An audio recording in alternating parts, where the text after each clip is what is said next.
بسم اللہ الرحمن الرحیم۔ اللہ کے نام سے شروع جو بہت مہربان اور نہایت رحم کرنے والا ہے۔ آج کی کلاس میں ہم انشاءاللہ سورہ عصر اور سورہ تکاثر کا ترجمہ اور تفسیر کریں گے۔ سورہ عصر سے شروع کرتے ہیں۔ والعصر، زمانے کی قسم، واو قسمیہ ادھر، انا بے شک، انسان آدمی انسان، لفی خسر ضرور خسارے میں ہے،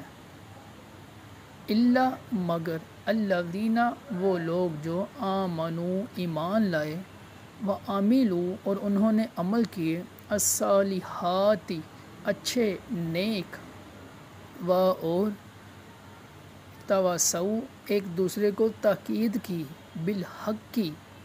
حق کی، و اور توسو ایک دوسرے کو وصیت کی، بالصبری صبر کی۔ اب اس صورت کا بامحاورہ ترجمہ کرتے ہیں۔ زمانے کی قسم، بے شک آدمی ضرور خسارے میں ہے مگر جو ایمان لائے اور انہوں نے اچھے کام کیے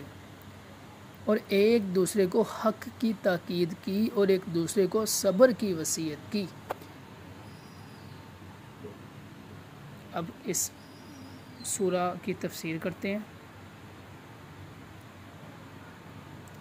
والعصر، زمانے کی قسم۔ اس آیت میں مذکور لفظ عصر کے بارے میں مفسرین کا ایک قول یہ ہے کہ اس سے زمانہ مراد ہے، اور زمانہ چونکہ عجائبات پر مشتمل ہے اور اس میں احوال کا تبدیل ہونا دیکھنے والے کے لیے عبرت کا سبب ہوتا ہے، اور یہ چیزیں اللہ تعالیٰ کی قدرت و حکمت اور اس کی وحدانیت پر دلالت کرتی ہیں،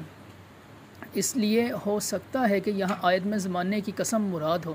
دوسرا قول یہ ہے کہ عصر اس وقت کو بھی کہتے ہیں جو سورج غروب سے پہلے ہوتا ہے، اس لیے ہو سکتا ہے کہ نقصان اٹھانے والے دوسرا قول یہ ہے کہ عصر اس وقت کو بھی کہتے ہیں جو سورج غروب سے پہلے ہوتا ہے، اس لیے ہو سکتا ہے کہ نقصان اٹھانے والے کے بارے میں اس وقت کی قسم یاد فرمائی گئی ہو، جیسا کہ نفع اٹھانے والے کے بارے میں دوحا یعنی چاشت کے وقت کی قسم ذکر فرمائی گئی۔ تیسرا قول یہ ہے کہ عصر سے نماز عصر مراد ہو سکتی ہے جو کہ دن کی عبادتوں میں سب سے آخری عبادت ہے، اور اس کی فضیلت کی وجہ سے یہاں اس کی قسم ارشاد فرمائی گئی ہو۔ چوتھا قول یہ ہے کہ اور اسی کی طرف دل جھکتا ہے کہ یہاں زمانے سے تاجدار رسالت صلی اللہ تعالیٰ علیہ وسلم کا مخصوص زمانہ مراد ہے جو کہ بڑی خیر و برکت کا زمانہ ہے، تو جس طرح اللہ تعالیٰ نے لا اقسم بہذا البلد میں حضور پرنور صلی اللہ تعالیٰ علیہ وسلم کے مسکن و مکان کی قسم یاد فرمائی ہے، اور جس طرح لعمرک فرما کر آپ صلی اللہ تعالیٰ علیہ وسلم کی عمر شریف کی قسم یاد فرمائی، تو اسی طرح یہاں والعصر فرما کر اپنے حبیب صلی اللہ تعالیٰ علیہ وسلم کے مقدس زمانے کی قسم ارشاد فرمائی۔ اس سے معلوم ہوا کہ سید المرسلین صلی اللہ تعالیٰ علیہ وسلم کا زمانہ سب زمانوں سے افضل، اور رسول کریم صلی اللہ تعالیٰ علیہ وسلم کا شہر سب شہروں سے افضل، اور آپ صلی اللہ تعالیٰ علیہ وسلم کی عمر مبارکہ سب کی عمروں سے افضل ہے۔ اعلیٰ حضرت فرماتے ہیں وہ خدا نے ہے مرتبہ تجھ کو دیا، نہ کسی کو ملے نہ کسی کو ملا، کہ کلام مجید نے کھائی شہا، تیرے شہر و کلام و بقا کی قسم۔ ان الانسان لفی خسر، بے شک آدمی ضرور خسارے میں ہے۔ اس آیت اور اس کے بعد والی آیت کا خلاصہ یہ ہے کہ اللہ تعالیٰ نے قسم ذکر کر کے فرمایا کہ بے شک آدمی ضرور نقصان میں ہے، اس کی عمر جو اس کا سرمایہ اور اصل پونجی ہے وہ ہر دم کم ہو رہی ہے، مگر جو ایمان لائے اور انہوں نے نیک اچھے کام کی اور ایک دوسرے کو ایمان اور نیک عمل کی تاکید کی اور ایک دوسرے کو ان تکلیفوں اور مشقتوں پر صبر کرنے کی وصیت کی جو دین کی راہ میں انہیں پیش آئیں، تو یہ لوگ اللہ تعالیٰ کے فضل سے خسارے میں نہیں بلکہ نفع پانے والے ہیں، کیونکہ ان کی جتنی عمر گزاری وہ نیکی اور اطاعت میں گزاری۔ اسی طرح ایک اور مقام پر اللہ تعالیٰ ارشاد فرماتا ہے، سورہ فاطر آیت نمبر 29-30 ہے، ترجمہ بے شک وہ لوگ جو اللہ کی کتاب کی تلاوت کرتے ہیں اور نماز قائم رکھتے ہیں اور ہمارے دیے ہوئے رزق میں سے پوشیدہ اور اعلانیہ کچھ ہماری راہ میں خرچ کرتے ہیں، وہ ایسی تجارت کے امیدوار ہیں جو ہرگز تباہ نہیں ہوں گی، تاکہ اللہ انہیں ان کے ثواب بھرپور دے اور اپنے فضل سے اور زیادہ عطا کرے، بے شک وہ بخشنے والا قدر فرمانے والا ہے۔ ان آیات سے 3 باتیں معلوم ہیں۔ سب سے پہلی، انسان کی زندگی اس کا سب سے قیمتی سرمایہ ہے۔ اس سرمایہ سے وہ اسی صورت میں نفع اٹھا سکتا ہے جب وہ اسے اللہ تعالیٰ کی اطاعت و فرما برداری میں خرچ کرے، اور اگر وہ یہ سرمایہ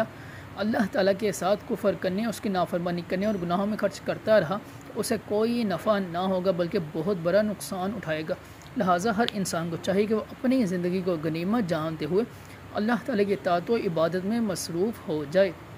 انسان کی زندگی کا جو حصہ اللہ تعالیٰ کی عبادت میں گزرے وہ سب سے بہتر ہے، نمبر 2، اور نمبر 3، دنیا سے اعراض کرنا اور آخرت کی طلب میں اور اس سے محبت کرنے میں مشغول ہونا انسان کے لیے سعادت کا باعث ہے۔ اللہ تعالیٰ ارشاد فرماتا ہے، سورہ بنی اسرائیل آیت نمبر 19 ہے، اور جو آخرت چاہتا ہے اس کے لیے ایسی کوشش کرتا ہے جیسی کرنی چاہیے، اور وہ ایمان والا بھی ہو، تو یہی وہ لوگ ہیں جن کی کوشش کی قدر کی جائے۔ نور العرفان میں ہے کہ اس آیت سے کئی مسئلے معلوم ہوئے۔ ایک یہ کہ پہلے خود نیک بنے پھر دوسروں کو ہدایت کرے، جیسا کہ آیت میں ترتیب سے بیان کیا گیا ہے۔ دوسرے یہ کہ ہمیشہ تبلیغ کریں، جیسا کہ وتواصوا کے اطلاق سے معلوم ہوا۔ تیسرے یہ کہ ہر مسلمان کو مبلغ ہونا چاہیے، جسے جو مسئلہ صحیح طور پر معلوم ہو وہ لوگوں کو بتا دے، صرف علماء پر تبلیغ نہیں، جیسا کہ وتواصوا کے فاعل کے عموم سے پتہ لگا۔ چوتھے یہ کہ ہر حال میں تبلیغ کرے، صرف جلسہ یا اسٹیج پر موقف نہ ہو۔ پانچواں یہ کہ نماز روزے کی طرح تبلیغ بھی ضروری ہے۔ چھٹے یہ کہ عوام دل و زبان سے اور علماء زبان و قلم سے، جبکہ حکام زور و طاقت سے تبلیغ کریں، اور اصل یہ کہ ہر کوئی اپنے حسب استطاعت نیکی کی دعوت عام کرنے کی کوشش کرے۔ یہ یہاں تک کہ سورہ عصر کا ترجمہ اور تفسیر۔ آگے ہم سورہ تکاثر دیکھتے ہیں۔ بسم اللہ الرحمن الرحیم۔ الہاکم التکاثر، الہاکم غافل کر دیا تمہیں، التکاثر زیادہ مال جمع کرنے کی طلب نے، حتیٰ یہاں تک کہ زرتم تم نے منہ دیکھا، المقابر قبروں کا، زیادہ مال جمع کرنے کی طلب نے تمہیں غافل کر دیا، یہاں تک کہ تم نے قبروں کا منہ دیکھا۔ ان پہلی دو آیات کی تفسیر دیکھتے ہیں۔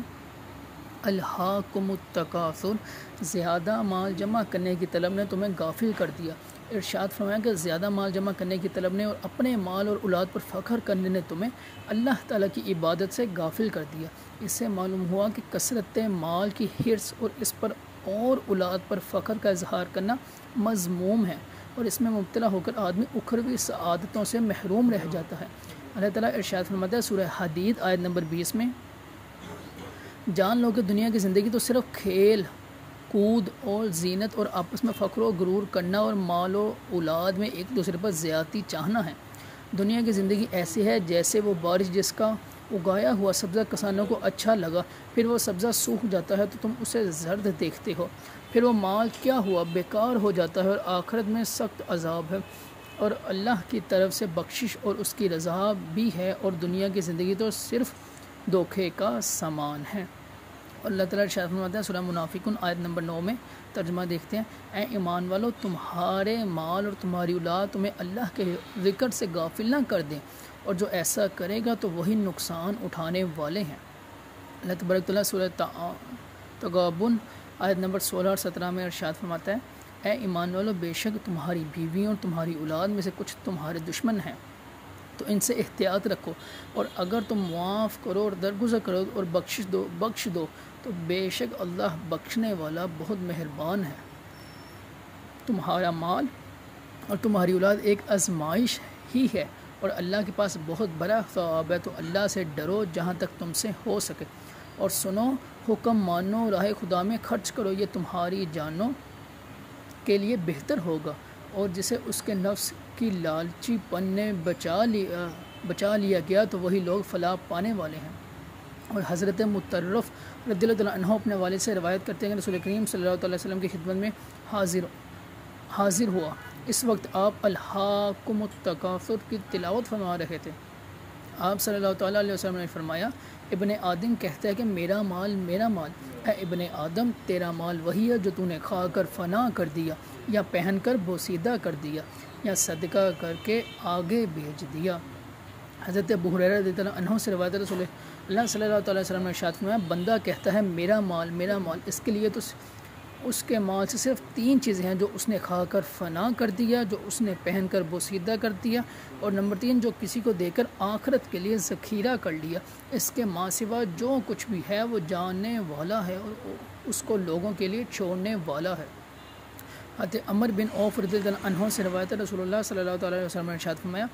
خدا کی قسم مجھے تمہارے غریب ہو جانے کا ڈر نہیں ہے، مجھے تو اس بات کا ڈر ہے کہ دنیا تم پر کشادہ نہ ہو جائے جس طرح تم سے پہلے لوگوں پر ہوئی تھی، پھر تم اس میں رغبت کر جاؤ جیسے وہ لوگ رغبت کر گئے، اور یہ تمہیں ہلاک کر دے جیسے انہیں ہلاک کر دیا۔ اللہ تعالیٰ سب مسلمانوں کو مال کی حرص اور ہوس سے محفوظ فرمائے، آمین۔ حتیٰ زرتم المقابر، یہاں تک کہ تم نے قبروں کا منہ دیکھا، یعنی کثرت مال کی حرص تمہارے دل میں رہی یہاں تک کہ تمہیں موت آ گئی، تم قبروں میں دفن ہو گئے۔ یاد رہے کہ جس مال کے زیادہ ہونے کی حرص کی جاتی ہے اور جس اولاد پر فخر و غرور کا اظہار کیا جاتا ہے، ان کی حقیقت یہ ہے کہ اس وقت تک انسان کے ساتھ رہتے ہیں جب تک اس کے جسم میں روح باقی ہے، اور جیسے ہی روح اس کے تن سے جدا ہوتی ہے اسے قبر میں دفن کر دیا جاتا ہے، تو وہ مال اور اولاد اس کا ساتھ چھوڑ دیتے ہیں اور قبر میں اس کے ساتھ صرف اس کا عمل جاتا ہے۔ لہٰذا ہر عقل مند انسان کو چاہیے کہ وہ مال زیادہ ہونے کی حرص کرنے اور اپنی اولاد پر فخر و غرور کرنے کی بجائے نیک اعمال زیادہ کرنے کی کوشش کرے تاکہ یہ قبر میں اس کے لیے بہترین ساتھی ہوں۔ حضرت عائشہ صدیقہ رضی اللہ عنہا فرماتی ہیں، ایک دن رسول اللہ صلی اللہ تعالیٰ علیہ وسلم نے صحابہ کرام رضی اللہ عنہم سے دریافت فرمایا، تم جانتے ہو کہ تمہارے اہل و عیال، مال اور اعمال کی مثال کیسی ہے؟ صحابہ کرام رضی اللہ عنہم نے عرض کی کہ اللہ تعالیٰ اور اس کا رسول صلی اللہ علیہ وسلم بہتر جانتے ہیں۔ ارشاد فرمایا، تمہارے اہل و عیال، مال اور اعمال کی مثال اس شخص کی طرح ہے جس کے 3 بھائی ہوں، جب اس کی موت کا وقت قریب آئے تو وہ اپنے تینوں بھائیوں کو بلائے اور ایک سے کہے، تم میری حالت دیکھ رہے ہو، یہ بتاؤ کہ تم میرے لیے کیا کر سکتے ہو؟ وہ جواب دے، میں تمہارے لیے اتنا کر سکتا ہوں کہ فی الحال تمہاری تیمارداری کروں، تمہارے ساتھ رہ کر تمہاری حاجات اور ضروریات کو پورا کروں، پھر جب تمہارا انتقال ہو جائے تو تمہیں غسل دے کر کفن پہناؤں، لوگوں کے ساتھ مل کر تمہارا جنازہ اٹھاؤں، کہ کبھی میں کندھا دوں اور کبھی اور شخص، جب تمہیں دفن کر کے واپس آؤں تو جو کہ تمہارے بارے میں پوچھے اس کے سامنے تمہاری بھلائی ہی بیان کروں۔ یہ بھائی در حقیقت اس شخص کے اہل و عیال ہیں۔ یہ فرمانے کے بعد حضور پر نور صلی اللہ تعالیٰ علیہ وسلم نے صحابہ کرام رضی اللہ عنہم سے پوچھا، اس کے بارے میں تمہارا کیا خیال ہے؟ انہوں نے عرض کی، ہم اس میں کوئی بلائی نہیں پاتے۔ اس کے بعد ارشاد فرمایا، پھر وہ اپنے دوسرے بھائی سے کہے، تم بھی میری حالت دیکھ رہے ہو، تم میرے لیے کیا کر سکتے ہو؟ تو وہ جواب میں کہے، میں اس وقت تک تمہارا ساتھ دوں گا جب تک تم زندہ ہو، جو ہی تم دنیا سے رخصت ہوگے تو ہمارے راستے جدا جدا ہو جائیں گے، کیونکہ تم قبر میں پہنچ جاؤ گے اور میں یہی دنیا میں رہ جاؤں گا۔ یہ بھائی اصل میں اس شخص کا مال ہے، اس کے بارے میں تمہارا کیا خیال ہے؟ صحابہ کرام رضی اللہ عنہم نے عرض کی، یا رسول اللہ صلی اللہ تعالیٰ علیہ وسلم، ہم اسے بھی اچھا نہیں سمجھتے۔ حضور اکرم صلی اللہ تعالیٰ علیہ وسلم نے مزید ارشاد فرمایا، پھر وہ شخص اپنے تیسرے بھائی سے کہے، یقیناً تم بھی میری حالت دیکھ رہے ہو اور تم نے میرے اہل و عیال اور مال کا جواب بھی سن لیا، بتاؤ تم میرے لیے کیا کر سکتے ہو؟ اور وہ اسے تسلی دیتے ہوئے کہے، میرے بھائی میں تو قبر میں بھی تمہارے ساتھ رہوں گا اور تمہاری وحشت سے بچاؤں گا، جب حساب کا دن آئے گا تو میں تیرے میزان میں جا بیٹھوں گا اور اسے وزن دار کر دوں گا، یہ اس کا عمل ہے، اس کے بارے میں تمہارا کیا خیال ہے؟ صحابہ کرام رضی اللہ تعالیٰ عنہم نے عرض کی، یا رسول اللہ صلی اللہ تعالیٰ علیہ وسلم، یہ تو بہت اچھا دوست ہے۔ رسول اللہ کریم صلی اللہ تعالیٰ علیہ وسلم نے ارشاد فرمایا، حقیقت یہی ہے۔ آگے آیت نمبر 3 دیکھتے ہیں سورۃ کافر کی۔ کلا سوف تعلمون، کلا ہاں سوف ان قریب تعلمون تم جان جاؤ گے، ثم پھر کلا یقیناً سوف ان قریب تعلمون تم جان جاؤ گے، کلا یقیناً لو اگر تعلمون تم جانتے ہو، علم الیقین یقینی علم، لا ترون بے شک ضرور تم دیکھو گے، الجحیم جہنم کو، ثم پھر لا ترونہا بے شک ضرور تم دیکھو گے اسے، عین الیقین یقین کی آنکھ سے، ثم پھر لتسألن بے شک ضرور تم سے پوچھا جائے گا، یومئذ اس دن، عن النعیم نعمتوں کے متعلق۔ اب 3 سے لے کے 8 نمبر آیت تک کا با محاورہ ترجمہ کرتے ہیں۔ پھر یقیناً عنقریب تم جان جاؤ گے، یقیناً اگر تم یقینی علم کے ساتھ جانتے تو مال سے محبت نہ رکھتے، بے شک تم ضرور جہنم کو دیکھو گے، پھر بے شک ضرور اسے یقین کی آنکھ سے دیکھو گے، پھر بے شک ضرور اس دن تم سے نعمتوں کے متعلق پوچھا جائے گا۔ اب ان آیات کی تفسیر دیکھتے ہیں۔ کَلَّا سَوْفَ تَعْلَمُونَ، ہاں اب جلد جان جاؤ گے۔ اس آیت اس کے بعد والی 5 آیات کا خلاصہ یہ ہے کہ اے لوگوں، ہاں اب نزاع کے وقت کثرت مال کی ہرس اور اولاد پر فخر غرور کرنے کے بارے کے برے نتیجے کو جلد جان جاؤ گے، پھر یقیناً تم قبروں میں جلد جان جاؤ گے، یقیناً اگر تم مال کی ہرس کا انجام یقینی علم کے ساتھ جانتے ہو تو مال کی ہرس میں مبتلا ہو کر آخرت سے غافل نہ ہوتے، بے شک تم مرنے کے بعد ضرور جہنم کو دیکھو گے، پھر بے شک تم ضرور اسے یقین کی آنکھ سے دیکھو گے، پھر بے شک ضرور قیامت کے دن تم سے ان نعمتوں کے بارے میں پوچھا جائے گا جو اللہ تعالیٰ نے تمہیں عطا فرمائی تھی، جیسے صحت، فراغت، امن، عیش اور مال وغیرہ جن سے تم دنیا میں لذتیں اٹھاتے تھے،